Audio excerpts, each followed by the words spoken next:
Hey everybody, welcome to the Wellman's podcast. Brian and I are really excited to introduce a colleague of mine, Dr. Lorraine Young, who's also a naturopathic physician and is licensed in Canada as well as here in the United States. We're really lucky, or I'm really lucky, and our association is really lucky because she's actually now local to North Carolina in Raleigh, and we're also really excited today that the hurricane has not knocked us out. So hopefully we'll be on mic for the next hour and a half or so. I'm going to let Dr. Young introduce herself. The thing that I know about her is, besides that she's an amazing woman and an amazing athlete, is that she's a graduate of the Canadian College of Naturopathic Medicine, and had a long history of practicing in Canada and now is here in North Carolina. So welcome, Dr. Young. Thanks for being on our show. Great. Thanks for having me, Brian and Keone. It's nice to be here and talk about running, which is I enjoy a lot. So it's always fun to chat about it. Just to say a little bit more about my background, my name is Lorraine Young, and I graduated from the Canadian College of Naturopathic Medicine in Toronto 18 years ago. And I'm a native to Nova Scotia, Canada. So I practiced there for a period of time. And then our family moved to North Carolina. So this is where we're located now. So I'm a mother of two, grandmother of three. And yeah, running, because that's the focus of our topic, I didn't run like my whole life. I was athletic. I played ringette as a kid in the winter, and I just jumped around and fooled around in the woods, as a kid in the summer, right? Bike into the beach and all that sort of stuff. And so it wasn't until we moved to North Carolina and after the birth of my boys, at that time they were about, 8 months and 2 years old when we moved here. So about 10 years ago, I had to get my body back in shape. And so I started, I changed my diet up and started exercising. And eventually I really enjoyed running, which led me into, looking at doing further distances and that, and jumping in a race, which I surprisingly enjoyed, and then decided, well, how can I train my body to be more efficient at this? Which then led me into running the longer distances that I have, which has spanned from, a 5K to, a 10K to a half marathon. And I swore after I ran the half marathon, I am never running. I don't know why anybody would run a marathon. This is long, this is hard. And a year to the date, I ran my first marathon. And that was good. It qualified me to run Boston. So Boston was my second marathon. And I was really intrigued just about what my body could do and how I could train it to adapt. And probably part of that has come from my background as a naturopathic doctor, and knowing the knowledge of physiology and mechanics and stuff of the body. So after I've run a few marathons, I then, really enjoyed running in the woods and on the trails. And that is my favorite. And I don't mean just on fire roads, I mean like single track, which here in North Carolina, when you're running single track, you're jumping roots, you're going up and down, you're through streams, all that sort of stuff. Those trails that people hike on, that's what we're running on. And I loved it. It just made me feel like a kid again, and so good to be in the woods and experience all that. So that then led me into running more trail races, which a lot of ultra runners and races or runs are on trails and woods. So it led me into the progression of that. So I ended up running a 50K, and then the furthest I've run is a 50 miler. But I will let you know that I have signed up for a race back in Nova Scotia. So August of 2019, it's a 50K, but it has the option to move up in distance. So I'm going to see how my training goes throughout this year, because it can go from I can move it up to a 100 miler if I want. So we'll see what happens. Yeah. Yeah, that's amazing to me. How long does it take to run a 50K race typically? What are the times? Well, so it varies, because with ultra races, there's some that are run on roads, so flat surfaces. So you obviously can be more faster there because, right, you're not having to move around and climbing and going downhill. So, it really varies depending on what on the the trail track. is like. The one that I ran here in North Carolina, which was Table Rock 50K, it was pouring rain right from the beginning, and you're deep in the woods, and you've got climbs. You know, I think the total elevation gain in that race was 3,000.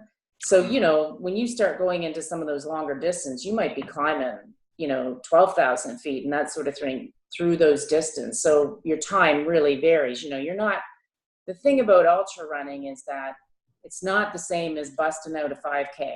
You know, you're not going to be running that pace in an ultra run. You know, you're going to have to vary that pace and change it. So it really depends on the conditions and the trail that you're on and the condition of the trail too.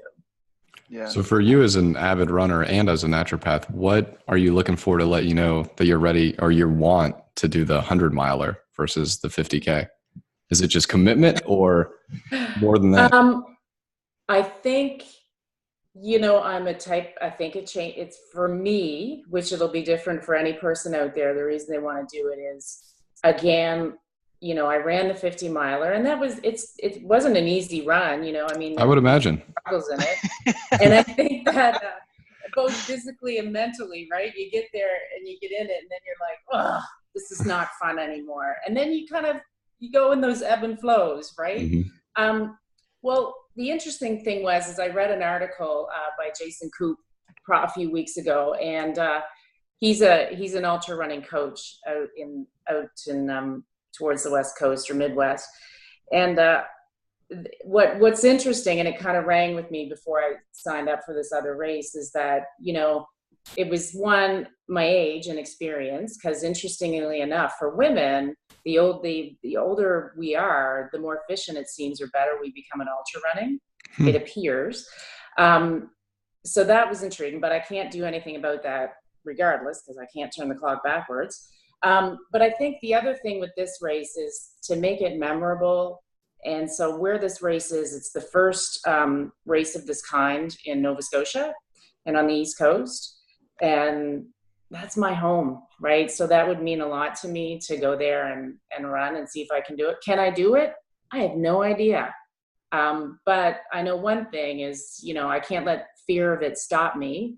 You know, you're going to hit points that it's low. And I think I like to challenge myself. You know, I think that's good, because whether I fail or not, at least I'm trying and I'm going for it, and I can always improve, right? I don't have the experience of running, you know, a few 100-milers behind my belt like some folks, so they become more efficient at that. So I think part of it too is just the challenge of doing it and being there, versus say just picking a random 100-miler, you know. So there were a couple elements that played in there with it.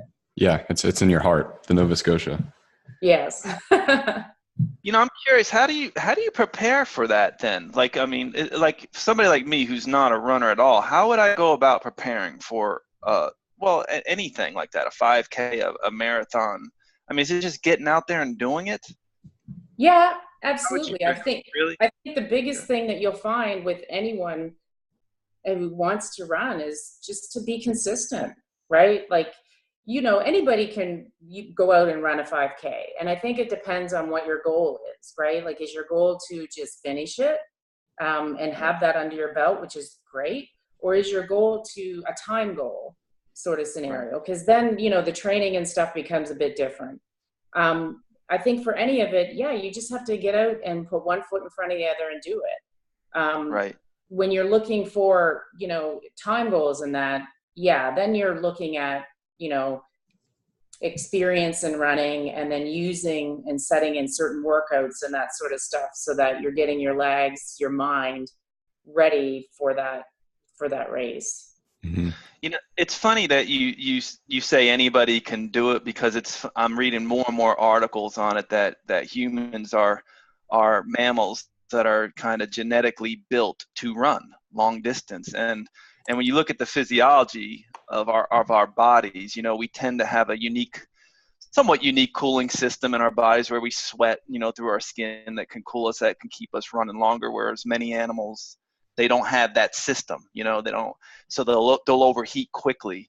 And it was always fascinating to me, is that's part of the reason, at least from what evolutionary biologists say, is why we are here on this planet, is because if our ancestors could not run long distances, we probably would have died out long ago. So when you look at the human body, it just fascinates me. We're two-legged, we stand upright, and then we have these muscles that just are built for endurance. And reading the articles on some stuff where, before we had weapons or had tools to hunt and stuff, they're saying that we actually would chase antelope like long distance, our ancient ancestors, and just outrun them. We would just keep running and running until they just fatigued to get food. And that fascinates me, that that kind of is built. But that speaks to the fact that really anybody can do it. It's just getting your mind right to do it, it sounds like. Well, I completely agree with you, because when you look at some of those studies and looking at, going back in the history of the development of the human body, I think you're right. Like if we had to hunt for something, we were in a pack, right? And we were ebb and flowing. Okay, you come up and run, and now you pull right back to tire that animal out if, you were looking at the predator version of it. And, I agree with you. The physiology in that seems to be there. And, unfortunately, what we're seeing now, especially in today's society, where we're sitting more and we're not moving our body as much, is more chronic disease, more illness, those sort of things. Now, obviously, there's many factors that go into that. But, we all know it's been scientifically proven that you need to move your body, whether that's walking, whether that's running, whether that's walking slow, fast, running slow or fast, or what have you. I think that, it's built in us to do it. Right.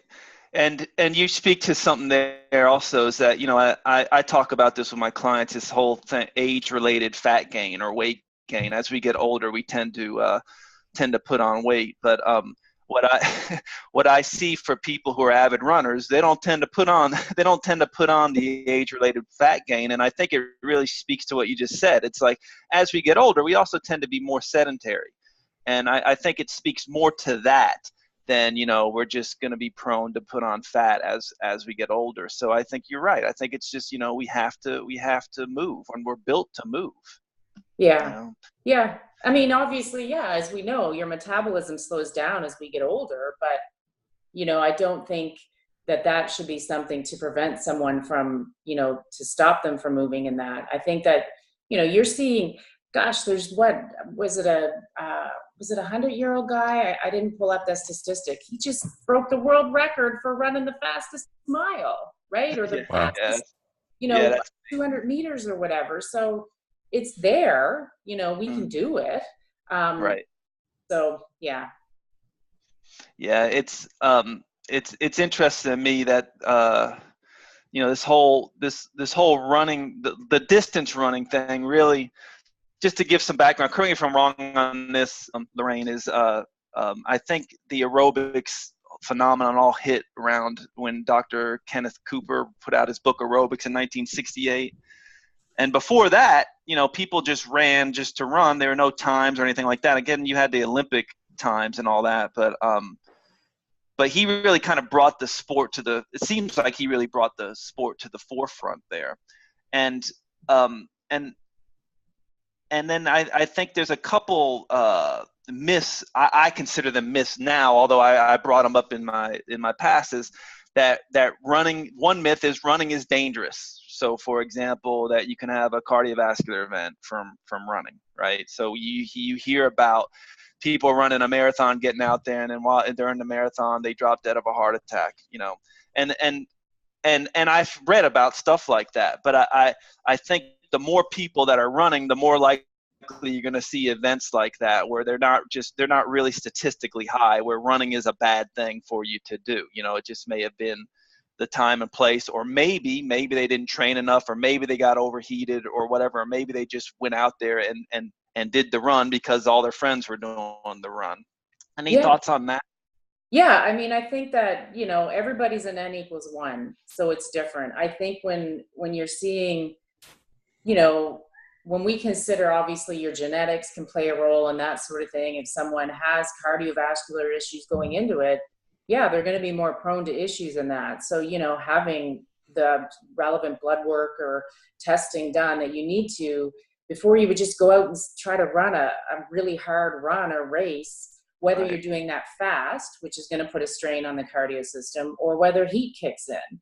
Because when the Right. heat kicks in too, and then you're starting to do a bit longer distances, it's not just the effect that, you know, it has on heart rate and that, but then it becomes an issue of what's going on with electrolytes and minerals in the body. And so, you know, people can then become hyponatremic and stuff, which becomes a big issue then with cardiovascular function. Right. So those play important roles in it as well. I mean, and I think then if someone already is suffering from an issue or a condition that they're not aware of, that they have not been diagnosed with, they just jump off the couch and go for it, then obviously that's a risk factor that's in there too. Right. So I think when you're seeing some of these things and they say, well, running is not good for you, I would tend to, you know, I would say, well, yeah, it depends on the person and their personal health. Right. But overall, I don't see that in running. And you know, I've heard different practitioners and that say, well, you know, it's bad for your knees. You shouldn't be running and doing that. Right. It can be bad for your knees if you're not being efficient in your running form, if you are wearing improper shoes, if you're not doing certain cross training exercises and that to help, you know, counterbalance muscle function and that. I think all of that plays a role.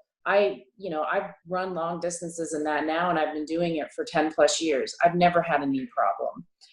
Right. You know, but someone else, they could, you know, if someone has more weight on their body, absolutely. You are putting more weight on those joints and stuff. You are you know, you're going to be more prone to probably having some knee issues. And then it becomes into, okay, well, how are you actually beginning it? Don't just go out there and think you're just going to run a 10K once and then not do it again for a week. It has to be in a stepwise basis that's healthy for that person. So, you know, if you've never run before and you want to jump off the couch and do it, okay, well, let's start with, you know, maybe a run walk, that sort of scenario. Maybe it does start with walking, because it's Right. all about adapting those muscles, the joints, the tendons, the cardiovascular system, all those systems, so that your body goes, okay, yeah, this is what we're doing now. Okay, well, let me get ready to do this. Yeah. So I think when you're seeing some of those health issues or people say it's not healthy, we don't know enough about that individual case to say, Right. as a broad term, yes, don't run. I think Right. there's more to it that we just don't know about each individual case. Yeah, well, I really liked how you said about adapting there, because you really do have Yeah. to take the time to adapt. And you could take it the other way, where you said, or you could say that, you know, you are putting yourself at risk of injury because of all the running, or you could take it to the flip side and know that how we bring nutrition to something like our IV disc in our back, for example, is through that cyclical loading and unloading. So you're getting that when you're running, you know, you're loading and unloading your hip, and that is bringing nutrition to these areas of these joint surfaces. So that's a big part of it. So, you know, you could flip it. It could be bad for you, or good for you, just like you said, as long as you do it correctly. Well, and I think one of the biggest things that you'll notice about any runner, or whether it's a pro runner, or whether it's just, you know, someone that's just deciding to do it, is you have to be able to tune into what your body's telling you, and don't be ignorant to it. So if you have pains and aches that are coming up, you know, depending on what that is, don't ignore that. You know, sure, it might be just, you know, muscle stress and injury from a workout that lasts 3 days, and then it's fine. But if it's consistently happening, okay, now we have to look at what else is happening or going on. And that doesn't just mean musculoskeletal stuff. It has to do with fatigue. It has to do with, are you feeling run down? Are you getting a cold? Is your digestive tract acting up? Because, you know, as a naturopathic doctor, we all know that's intertwined and connected. And if one is not being effective or efficient, or you're having issues with it, it will affect the way that the body works as a whole. So, you know, trying to tune into all of those is important, and, you know, is going to give you a longer running enjoyment plus lifetime. Or a run life. Right. Yeah, absolutely. You mentioned if people are running for a long amount of time and you got to watch your electrolyte balance and things like that. I was wondering, as a naturopathic doctor, what do you eat while you're running? Like if you run 100 miles, what do you eat? Because I've seen, those purple neon gels that people squirt in their mouths, and those look so appetizing and healthy for you. So I was wondering what you use to fuel up on the road. So I think with anything with nutrition, it's very individual. I think for someone to say blanketly, this is what you eat in a 100-miler is no, because every person is different. You're going to see people running those endurance runs that won't do much fueling, and then they hit an aid station and they just pig out on whatever they can get. And you're going to get someone else who has to consistently fuel throughout the race, during little bits here and there, rather than a big load of food. Mm-hmm. So for me, I mean, what I find works for me, I do not like a lot of the chemical based stuff.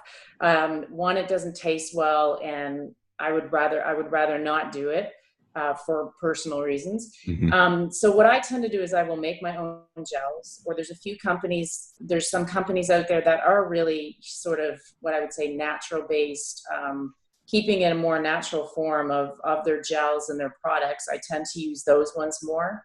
And, I have, like I said, I have made my own gels, which would, have a combination of like dates, coconut oil, dulse, salt, agave nectar, that sort of stuff as well, all combined in. And I'll take them, depending on what I think works for me. So when I'm using fuel and nutrition, I'm doing it, you're practicing that before, because, if you're not practicing your nutrition before you start going out to run, whether you're running fast or not, it can turn on you, and you can become nauseated and dehydrated, and that sort of thing, and vomiting. So you mean practicing ingesting the food as you run, essentially, for these? Well, and I mean, like, you don't just do it the day of, right? Mm-hmm. Like if you're doing some long runs, okay, what gel or how are you going to fuel? Start practicing that, before the run happens, and do it a few times. For me, I feel like it's been years, of running, more so marathons or anything, and fine tuning to what my fueling is. Because you will hit points in there where, okay, every 30 minutes, once I get in past, an hour and a half or 2-hour run, I got to just check in with myself and see if I need, a little bit of a gel or some electrolytes or whatever. And I don't like running on a big full stomach either. So I tend to be, fueling bits through the whole run as I go. And I think the other point to it is, at least for me and some runners that you'll find, is that you have to get on top of that nutrition early. If you're running, say, an ultra distance and that, and even though at the beginning you may be like, well, I'm good for at least 3 hours or 2 hours without having anything or any fuel or liquid electrolytes in that, it will catch up to you later in the run, and you'll either get fatigued or your stomach will get upset, and it's harder to come back. So you have to practice that ahead of time, and starting to fuel and do that stuff before you actually start to be thirsty or hungry, or your brain, your cognitive processes don't seem to be as good or as sharp as what they were an hour ago. Uh-huh. And some of that can be just mood, right? Like getting upset, your blood sugar's dropping, that sort of stuff. So yeah, so I mean, I tend to make my own gels, or like I said, there's a few companies that I like to use. There's certain bars and stuff that you can get as well that are more kind of a natural based. And then I do always carry on me, when I'm doing longer runs or races, whether it's a road marathon or not, I do carry my fuel belt on me. Some runners don't, they just strictly go by the aid stations. I don't, because I find like when I want water in my mouth or an electrolyte, I want it right then and there. And if I have to wait 3 or 4 miles before I can get a drink or whatever, that to me is not worth not carrying the fuel belt or Uh-huh. having stuff on me. And again, I think that just comes down to knowing your body really well and Mhm. what's happening with it at this moment. Lorraine, what about your prep before a race?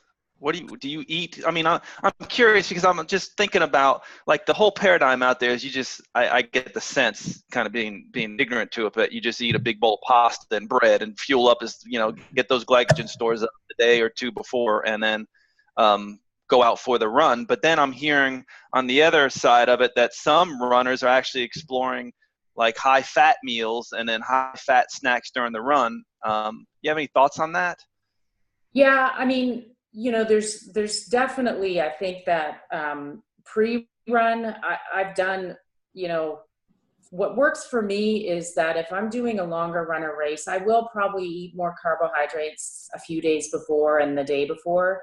And then that morning of, I'm probably going to have more of a carbohydrate, which could be fruit. It could be, a regular type of carb, like a grain type product. I will have it usually with a nut butter or some sort of fat as well, because I tend to eat, I wouldn't say a really high fat diet, but I would say I'm kind of a medium fat diet person. And I find then that my running is better, that it helps fuel me ahead of time, because when you get out and especially if you're going to race, your heart rate, you have adrenaline pumping at the start line, you're burning glucose pretty quick. So you need to have something in there, in my opinion, to get yourself going. And then probably even half hour, 20 minutes before the race, I'll probably take a gel or something like that, just to help, get my body ready and going, moving forward. So more sugar-based stuff you're thinking. I mean, but my gels and stuff will have some fat in them. Now, granted, the carbohydrate percentage is going to be higher versus the fat percentage in those, because in my opinion, when you're looking for that fuel quickly, which is what I'm doing before a race, the carbohydrates are going to go in and be used faster than the fats, as we know. Okay. So that's my goal and my aim in using those at that point. And I think even when you look at people who do use more of the ketogenic type of approach in that, I think it can be, in training periods and that, I think that can be helpful for certain people to help change their metabolism and make them more efficient for those endurance runs. But I think any of those runners that do a lot of keto stuff, and most of them, what you'll see is they do realize that, there are periods where you do need more carbs.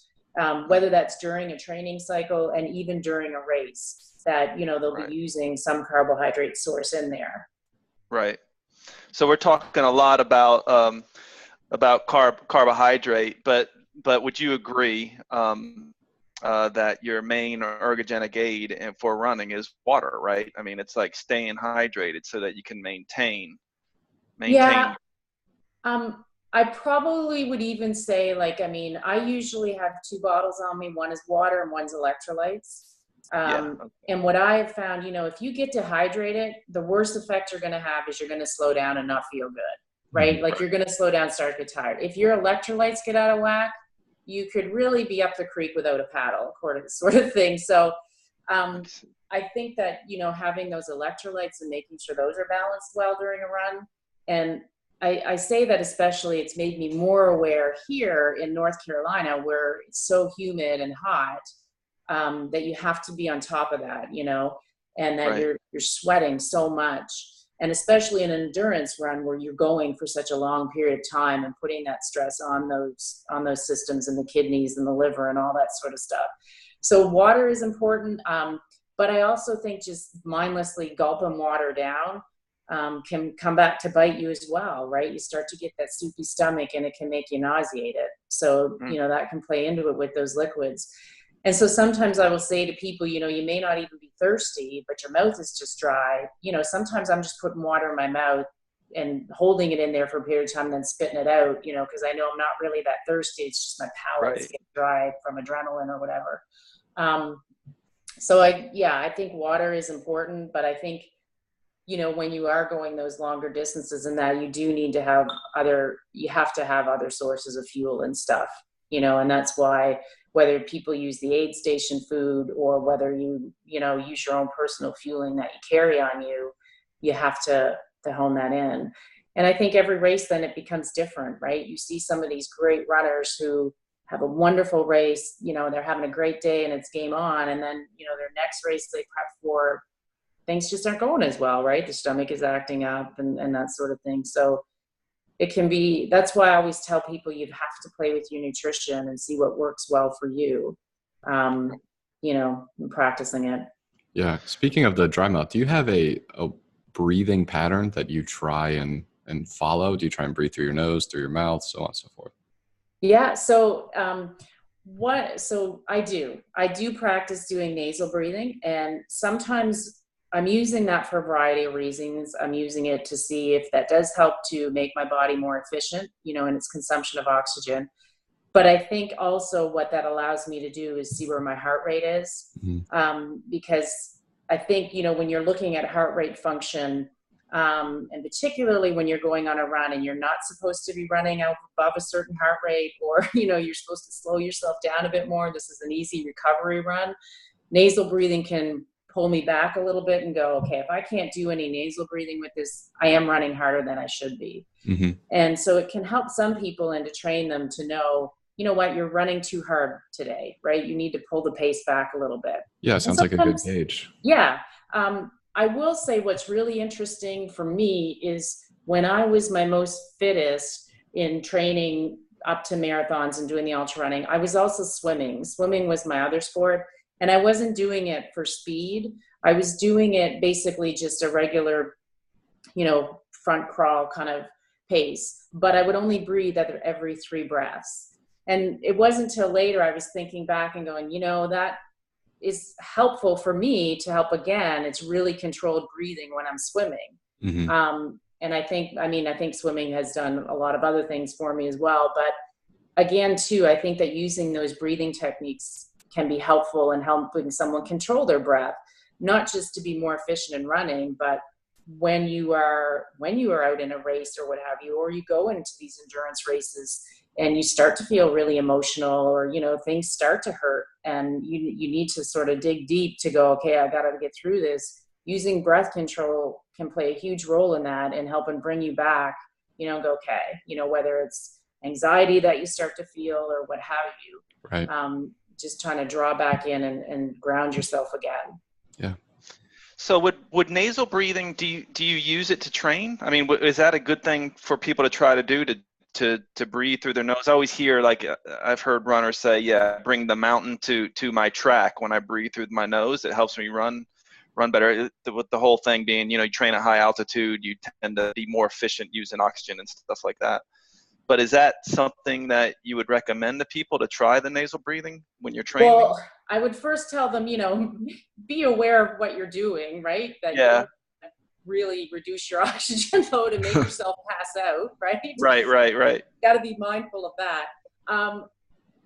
With nasal breathing and stuff, to me, it's not every run. I mean, maybe once or twice a week, and I do it not necessarily, and I may not do it again for 2 or 3 weeks, right? Okay. I think it depends on how I'm feeling that day in the run. And what I tend to do with nasal breathing is I might go, okay, let's do it for this mile, or let's do it for this 30 seconds, then 30 seconds of mouth breathing, then 30 seconds of nasal breathing, 1 minute of mouth breathing, or whatever. So I think to me, it can be helpful to tune someone in a bit more to their heart rate and just how much effort they're putting out in this run right now. Because I think a lot of times people are running too hard on these easy days and efforts. And I use it more just when it's an easy recovery effort or just an easy run that day. Obviously, if you're doing a workout or a speed workout or, a tempo run or a long run, I'm not using it as much then, right? I'm just doing my regular mouth breathing in that sort of scenario. So yeah, I think it can be helpful for people. And if anything, it can help them to tune in a little bit more to their body. But it takes, like anything, it takes practice.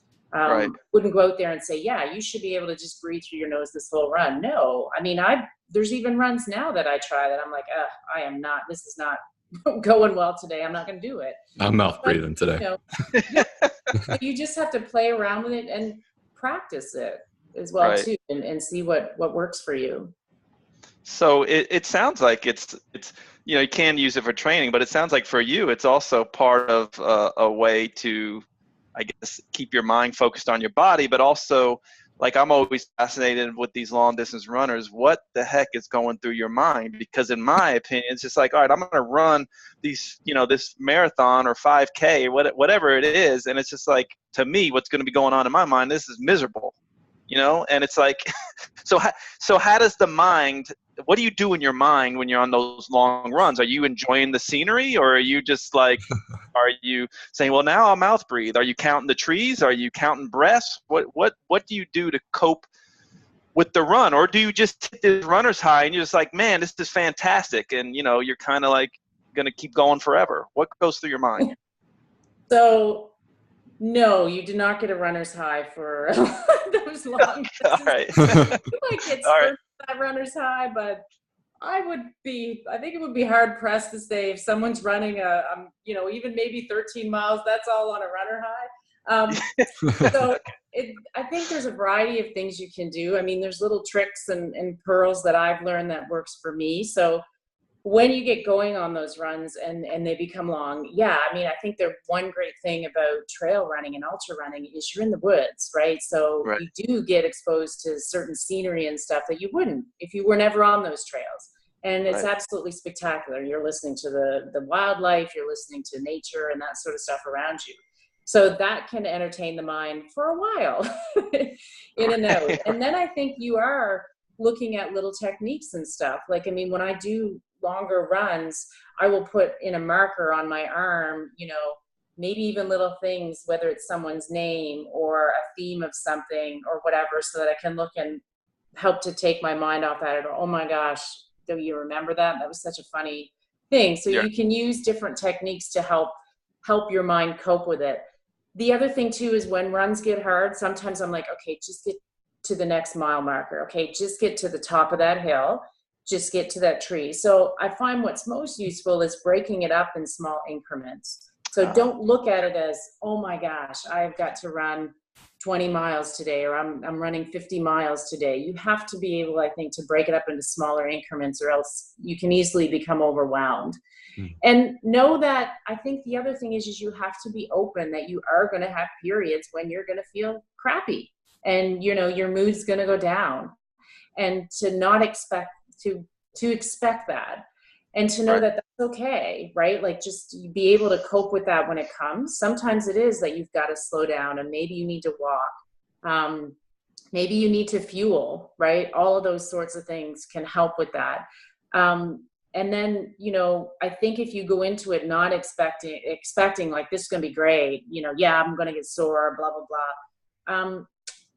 That, I think that's hard, right? I think the more open you are, right, realizing that it is going to get sore, you're going to hit some rough periods, but to know that you can pull yourself out of that, like it's a constant ebb and flow, is good. And I mean, there will be times where, sure, it's hard to pull out of it.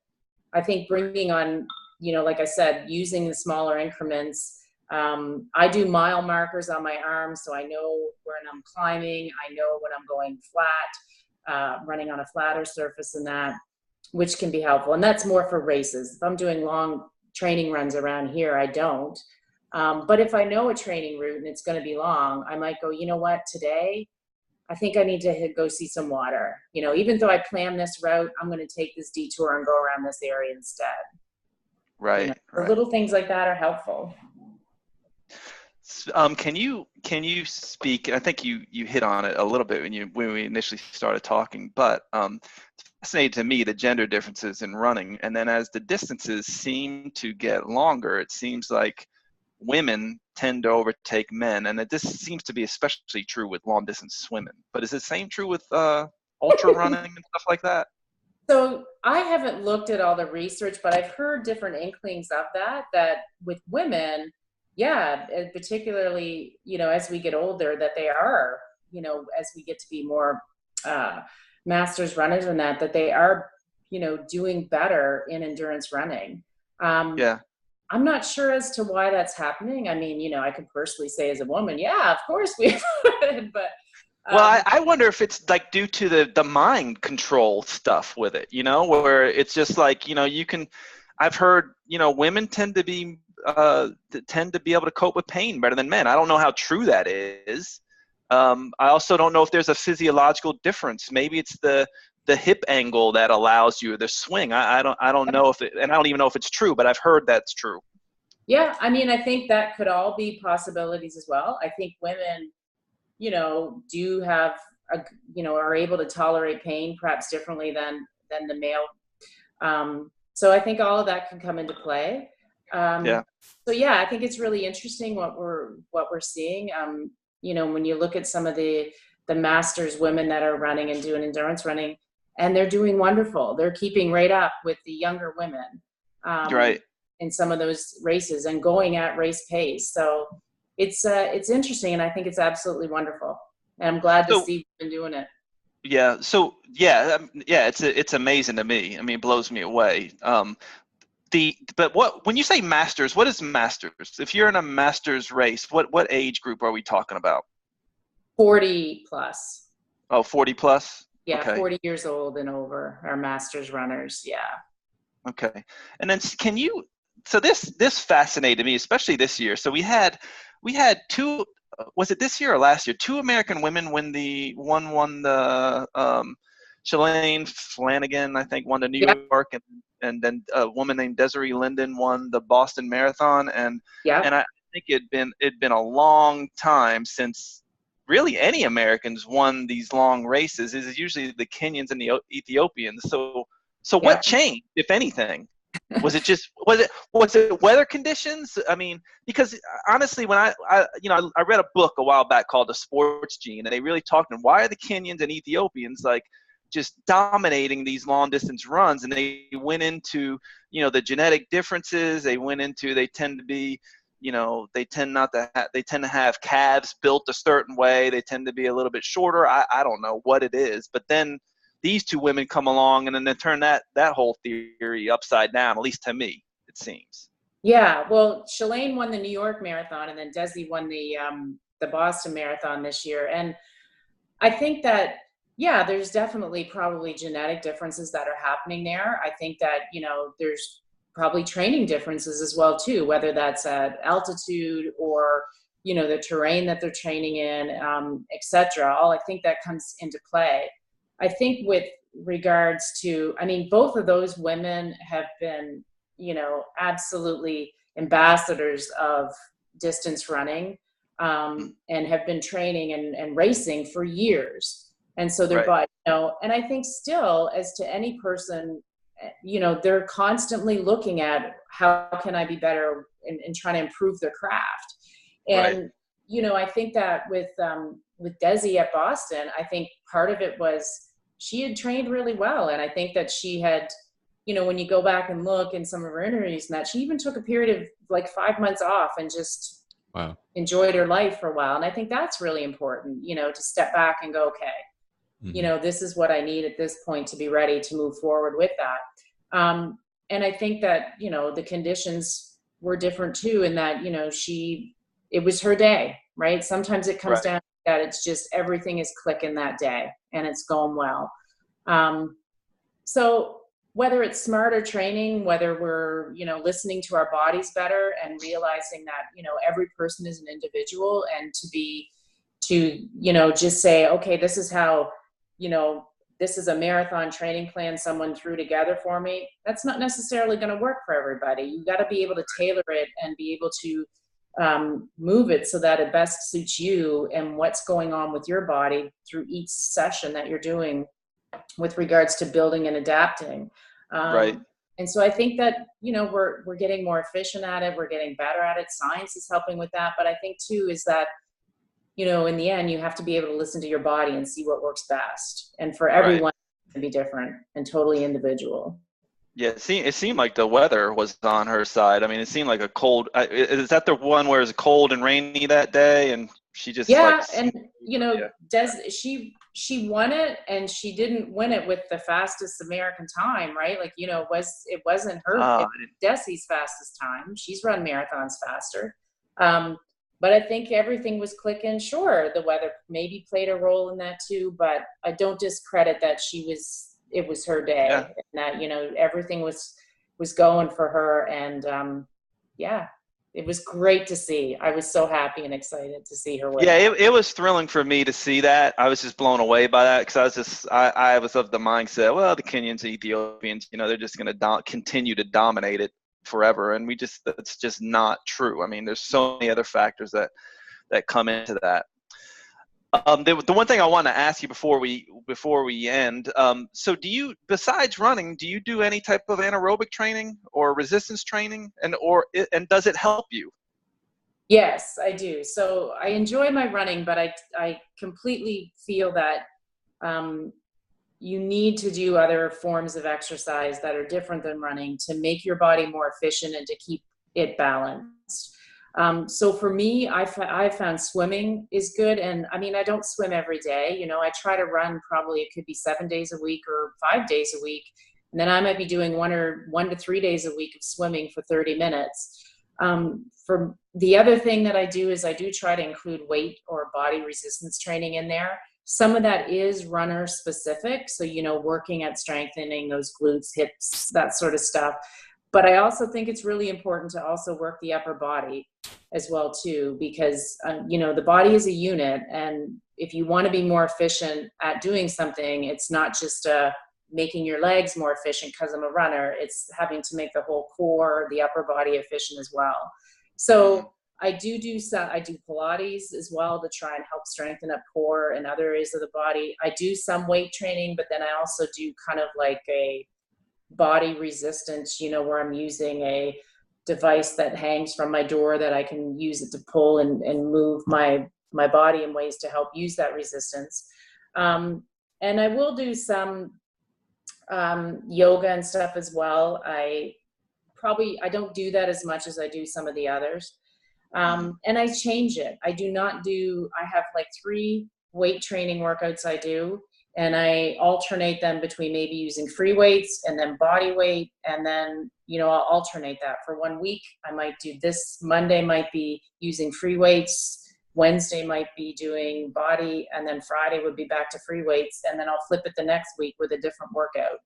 So I'm constantly every week looking at different exercises for my body. So it's not consistently just a bicep curl or a pull-up or something for my shoulders, that the actual exercise itself changes. Because I feel adding in that different stress periodically keeps the body adapting and recovering. Like, you know, if you keep doing the same thing over and over, you know, I think you reach a plateau. Right. And so I use those varying things. And I also think that doing swimming for me helps to use more of my upper body, you know, and then the positioning of, you know, the way you're turning and that in swimming, as far as, you know, with your strokes and that, it helps to use, again, different groups of muscles. And for me, swimming is more of a slower heart rate workout than, say, a run. So, you know, I'm not doing speed swimming or anything like that. You know, I'm doing it just as relaxation. And the funny thing is about swimming is I find, like, when I'm swimming, and particularly if I'm training for a race, because it's such a repetitive, okay, 3 strokes, breathe, 3 strokes, breathe, I find it puts me almost in a trance. And if I was preparing for a race, I actually will start to visualize that race and going through it and how that's going to work for me. And I find that really helpful. I think it keeps me, you know, kind of mentally in the game and ready with that open mind of what, you know, could or couldn't happen during that time. So yeah, I think it's important to be doing a variety of exercises. And I don't go to the gym. I do it all at home, any of the weight stuff.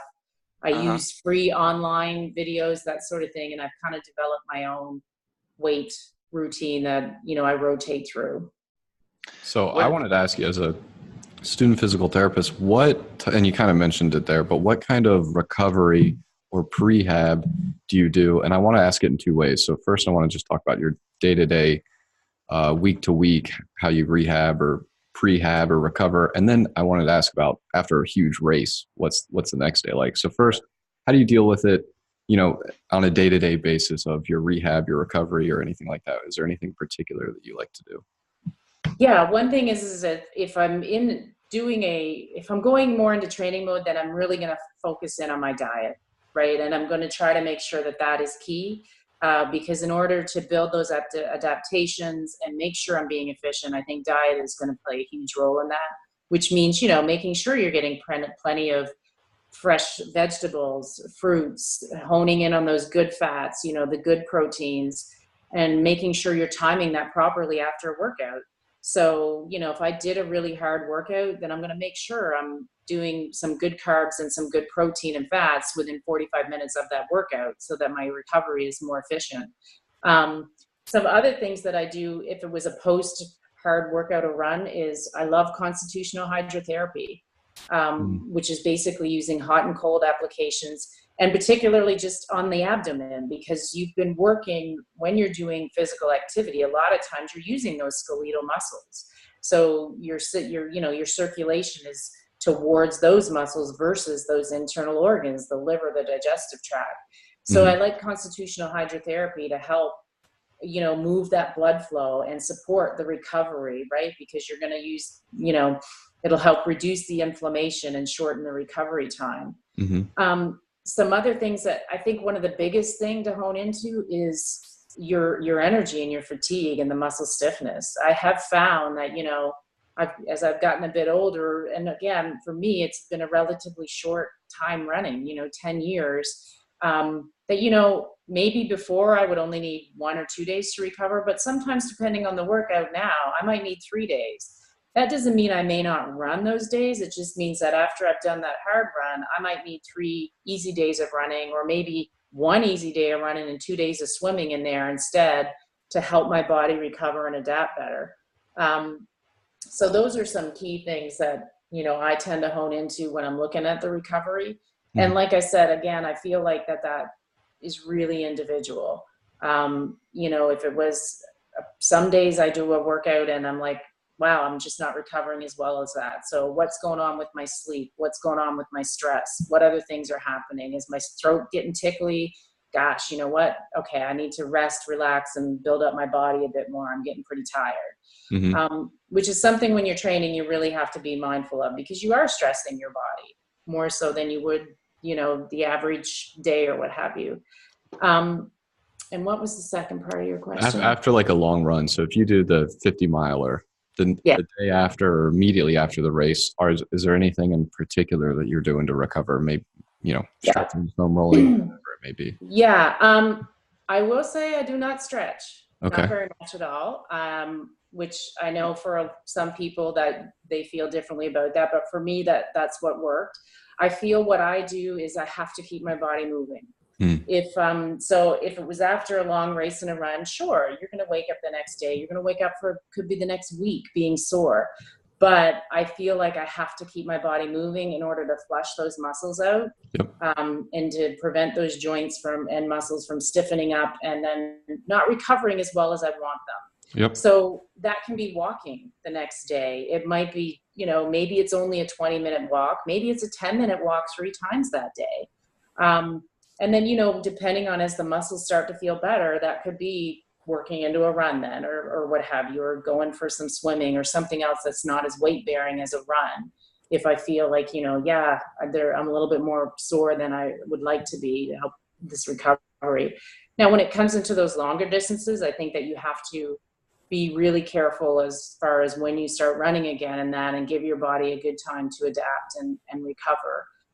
So that you're not prone to get an injury because your body's too busy trying to recover from that hard effort. So those are, things I do like to keep moving. Like I said, I do like to use hydrotherapy. So like whether that's constitutional or whether it's localized on an area.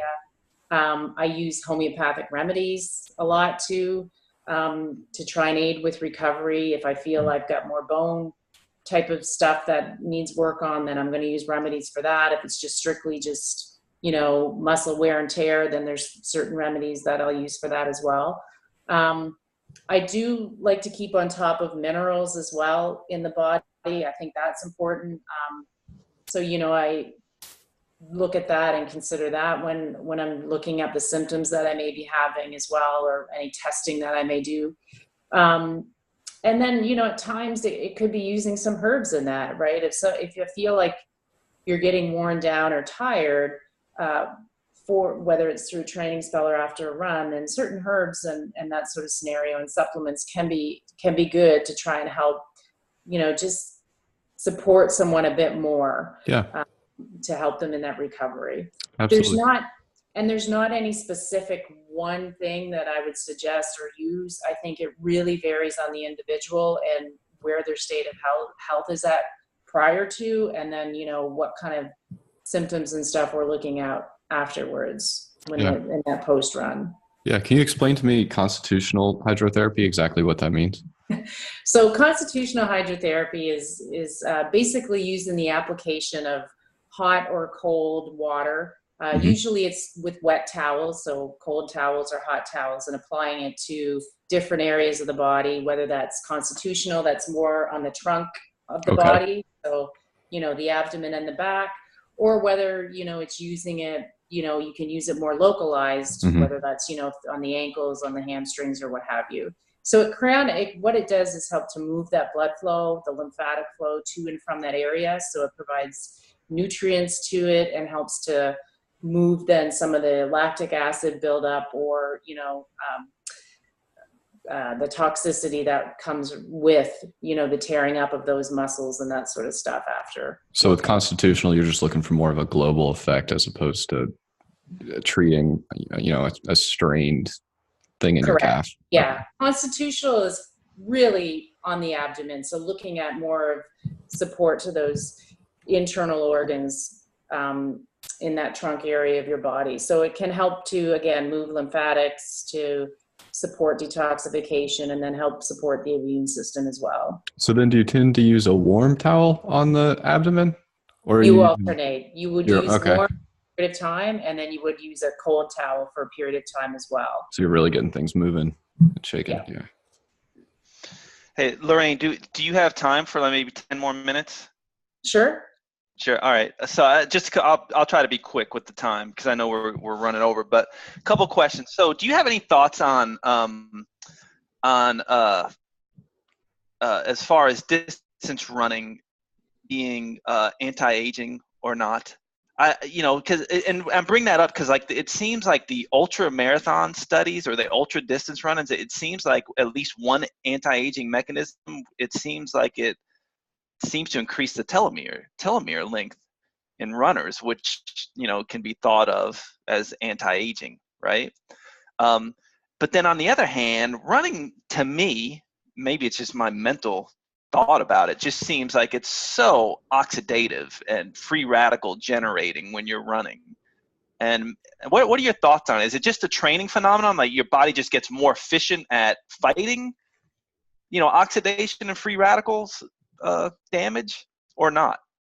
Well, I mean, I think it would be individual, right? Because if someone, obviously when you're running, you are putting the body through more oxidative stress. So, and I think then you have to look at stuff like diet in that. I think if someone is eating a diet that's pretty unhealthy, then probably not going to be much of an anti-aging effect with them, because they're just constantly trying to, you know, reduce that inflammation and recover from that immediate moment. But, you know, when you're constantly kind of repairing and, you know, rebuilding muscle and cell tissue, that can have an anti-aging effect. I think too, I think that, yes, it can have that effect. And I think that, you know, we all know the benefits of exercise, but I think too, in those people that maybe aren't taking care of their health in all aspects, meaning diet, lifestyle, stress levels, that sort of thing, probably wouldn't have as much of an anti-aging effect as someone else who is more honed into those. Right. And I would think if you're going to start a regimen of running, it seems like everything else in your lifestyle will tend to get better. It's almost like snowball effects, you know, where all of that, you may tend to sleep better. You tend to be more mindful of what you're putting in your body. You tend to, you know, you're probably not going to be a smoker if you're a long distance runner. You know, it's like a lot of these things. I mean, I will say, you know, that you do have to be mindful of nutrition. And I know when people start running those longer distances, their calorie intake will have to go up to accommodate for that increased expenditure. But I think that has to be healthy calories and foods that are going in there versus just, you know, high sugar, high refined carbohydrates. There is a time and a place for those carbohydrates, but, you know, not necessarily the refined ones, because I think that those can create more inflammation and therefore be more detrimental. But I think that, you know, What was the question again, Keone? I lost my train of thought. Well, that happens to me every other episode. It's okay. yeah, every episode of me. Well, no, it's just you pretty much answered it. It's just, like, what are your thoughts on the whole anti-aging aspect? And I think you're answering it. At least it's like, running can be very beneficial for you. You have to individualize it for yourself. You kind of have to adapt, and we know that it has tremendous benefit for the cardiovascular system. We know that it can help with fat loss, but from a biochemical mechanistic action, besides the lengthening of telomeres, which I'm not even sure if that research is concrete or not, where we can definitely say it does.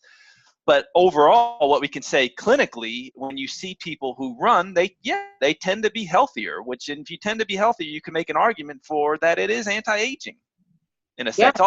And I would say all exercise is, but if you're constantly, the thing about running where I think people get into trouble, and you kind of hit on this, is the whole popularization of it, to where, people are just have this mindset, the more you do, the better.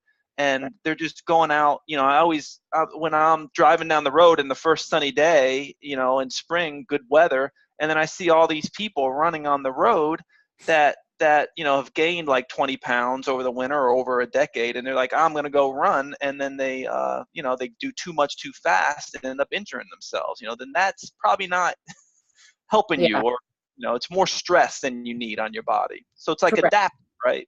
Yeah. Well, I mean, whether it's emotional stress or whether it's physical stress, your body has to adapt to it. And I think so if someone hasn't run ever or took an extended period of time off, it's not smart to then just expect, I'm just going to go run every day, blah, blah, blah, without paying attention to their symptoms. I think that would be not smart, right? If you want to be effective and efficient at it, and you want your body to adapt, then you have to be smarter about it, which means, spacing that out and doing it properly. I think the other thing too is, you have to pay attention to your body's symptoms. And when people look at things like endurance running and that sort of scenario, is you are going to experience fatigue. You're going to have times where you are exhausted, and you're putting a lot of time out there. You're going out there, and you could be out on a run for anywhere from 1 hour to 5 hours. So if you're someone who has to balance family life, then that's something to consider it as well. If it's creating more stress in that schedule, maybe this isn't the right, maybe you just need to time it right. And look, I love watching ultra running and racing and that sort of stuff. But I also think that you have to be smart in picking what races, if you do like to race and do it, are, pick your timing well, so that you can allow your body time to heal and recover between those efforts, or those longer distance races. There are people out there that, I know some fabulous runners who are running long distances every weekend, and they're doing great at it. Yeah, that blows me away. I hear about these races of a marathon a week or a marathon every day. It's crazy. Yeah. And people can do it. But, I think with those, those folks too are very honed in and tuned into what their body's telling them. I think for the average person wanting to do those type of things, and for myself, I'd like to pick a goal race and work towards it. And, that I think for when you're looking at picking if you want to pick a race or something, is to make it meaningful, make it something that it's a goal you're working towards, and you got to enjoy and like the process. That doesn't mean you have to get out of bed and be like, yeah, I'm so excited to go run 20 miles a day, and I'm going to really hurt, and I'm not going to be able to walk tomorrow. It's not that, but you have to do things to keep it interesting, whether that's jumping from a road to a trail to the track, to running with a group, to running by yourself, whatever. Keep shaking it up and doing stuff to keep it interesting for yourself, because the running community is full of such a fun group of wonderful people that are so supportive that, it's easy to find a group to hang out, have fun. Yeah, so it's for people who just want to get into a hobby, it can be a great social outlet. Absolutely. Another question I had real quick is, what are your thoughts on shoes with running? I mean, is that all individual too? So I am a firm believer that you have to shake it up. I do not subscribe to one particular shoe. It depends on the race I'm running, but so I do run barefoot, and I think Oh, it's wow. important to do that. I don't run barefoot all the time, but I tend to run, maybe the last mile or two when I'm finishing a run. I might take my shoes off and run home barefoot. And I think there's different reasons I do that. I think it's good to help stimulate the proprioception in the foot and in the nervous system, but I also think it helps to build up those muscles and just the natural, motion of what your foot is supposed to do in that gripping motion. And I think that can play a big role, especially when you're trail running, because you can roll your foot and your ankle a lot. And I've done that. So for me, I find for shoes on the trails, I tend to go with a lower stack, more of kind of a flat type of shoe. I love my Helios by La Sportivas. Those are great racing shoes that I like. I like some Ultra shoes as well. And then, I've run races in Hokas, which have a really thick sole. And I tend to, the races or times when I pick those shoes is if my legs are really tired and maybe my form is not as good. And so I'm going to be hitting the ground, not as efficient as I should be. Or if I'm running a race that I know, a trail race, that it's going to be a lot of downhill and stuff, and that can just give me a little extra cushion. And that, especially if it's longer, my legs are going to get tired. But I think that, and then, I have every range of shoe in my box in the garage out there. So I pick them day to day. But as a whole, I think it's important for people to try minimalist running and to shake it up and use something different so that your foot, again, is still adapting and you're constantly using different kind of, same with weight training, right? You just don't keep using the same, you don't just do bicep curls all the time to work your arms. Right. Different things. Yeah. So, yeah. Yeah, it's fascinating. I was going to ask you about barefoot running, and I would think that would be helpful to try it every now and then, as long as you're not, you got to toughen your feet up, I guess, first, right? Or work slowly into that. You do. I wouldn't say to someone, just go run, a mile barefoot if you've never done it before. I mean, be smart about it. There can be glass on the road, and that's when something like Vibram 5 Fingers or maybe a low shoe, like there's different shoe companies out there, like Ultra makes a really nice low-fat barefoot shoe now as well, just to protect your foot. Because when you start doing it, you're going to your calves are going to be excruciatingly sore if you go out there and just try to bust out a mile and you've never done it. So I tell people, try to walk barefoot as much as possible in the day. And then, run, let's say, between 2 mailboxes barefoot. See how that goes. And then, maybe a few days later, extend that a little bit more, right? Yeah. So that it becomes, or use time, right? Maybe you do it for 2 or 3 minutes and then you bump it up to 5 minutes, just as long as you're being mindful about how your body is adapting and that the muscle fatigue and the soreness that you get when you first start doing it. Because if you just go out there and run a mile barefoot, I guarantee your calves are going to be killing you for 3 days afterwards. And I tried sprinting on a field with it for a while, and I was sore as anything when I first tried it. So you do kind of have to adapt to that. It does make you more efficient, for sure. I think it helps with, how the foot's hitting the ground and how you're picking up your legs and that sort of stuff as well. So I do think it's at least, I recommend doing it for people. Yeah, I really like just the adaptability that you keep going back to and how you have to be able to adapt, because just like Keone said earlier, you can't necessarily get off the couch and then start running on the road. That's going to add more stress to your joints versus running on a trail. So just doing different surfaces is helpful. I really like running barefoot because there you're getting less proprioceptive feedback to your feet because they're not closed in on a shoe that's touching it the whole time. So you're really just developing different ways, and like you said, you're using your foot how it should be used, and you're really developing that heel contact and so on and so forth throughout the motion, and really getting to feel all that and develop those muscles and those small little muscles in your feet that are going to keep your running form healthy as you go throughout the miles. So I think that's awesome. Yeah. And I mean, I agree with you. Running, so I love running trails, but I run road a lot too, right? And trail running is a completely different field than road running. Road running, you can just zone out. Trail running, you cannot. You'll bang your head off a tree in no time. Or whatever it can, which, is interesting. And it's the same with, barefoot. Like, I mean, and the reason I say about trail running, and I use more of a low platform shoe and a wider shoe for my toes, is because I think when you get your toes lined up like this in some of those typical pointed running shoes, Yep. you're going to roll your foot more because you don't have that balance as well when you're in a wider foot, like of your whole toe bed being spread out. Yep. And getting less power to push off. I've worn some road racing shoes early on in a trail race, and I rolled my ankle like crazy. So I smartened up and started to play around with different shoes and that, and found what works. So yeah, that's really interesting. Yeah, that you say that, because yeah, you definitely want the space for your toes to flare out, and then there's something called the windlass mechanism, which keeps the arch in your foot. And in order for that to happen, you have to have the extension in your toes to initiate that windlass mechanism to keep your arch. So if you're not having enough of that windlass mechanism work, you're not necessarily getting as much force that you could be, or you're losing some of the power you're producing. So that's awesome. Yeah. Lorraine, thank you so much for this. I mean, it's fascinating. I could talk to you all day about it, but and I hope to have you back on at sometime, Brian and I. But before we get off, we're talking about running, but you are a naturopathic physician, so obviously, you know, if somebody wants to start running, I'm definitely going to be referring them to you. But can you just tell us a little bit who you see at your practice? Do you see people distance?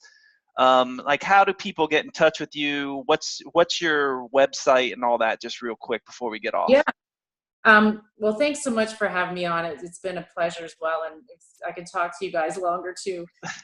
So my website is www.novanaturopathic.com. So you can go there and learn about me. I do have an office space that I actually do physically see people. I don't offer distance consultations at this point, but looking into that. So, and yeah, I see a variety of folks. You know, it's not just specifically certain conditions or anything of that sort. Or I see folks that are at the beginning to start running, and those that have been, you know, exercising or doing whatever for a period of time. I don't just focus on running or exercise and that sort of stuff, although I do have an interest in it. So it's more of a general practice that I have. But so yeah. So you'll see people with all conditions and correct. all. Yeah. Okay. Well, great. What we're going to do is when this post, we'll definitely let you know and let everybody else know out there, and we'll put all your information on the social media posts that we have. Sure. Yeah. Thank you so much for being on today. Thank you. It was a pleasure. Yeah. Great, guys. It was fun talking to you. Yeah. I'll touch base with you soon, Lorraine. Take care. Have a good weekend. Stay dry. Bye. Yeah. Thanks.